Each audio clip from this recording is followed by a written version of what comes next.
Hey everybody, my name is Marcus Stone, and in this video I will show you how you can easily add advanced multi-column content in WordPress posts. So let's start.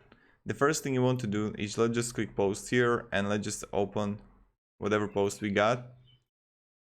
And now when you got it, you will be here in your WordPress editor and you just want to click here on add block, right?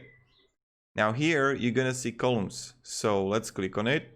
And now we have options to choose between the 3 columns equal speed, the 2 columns, or even the 3 columns wide center column.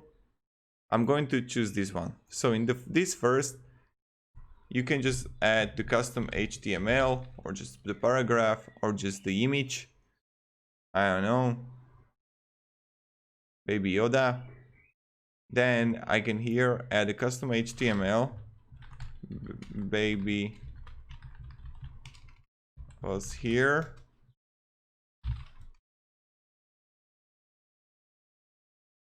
And upload again another image. Update and preview the site. Voila, and update, preview. So this is how we can do it. Pretty simple, pretty easy. You can play around with the text and everything. And it's pretty much it. So this is how you can add advanced columns for your WordPress website. See ya and goodbye.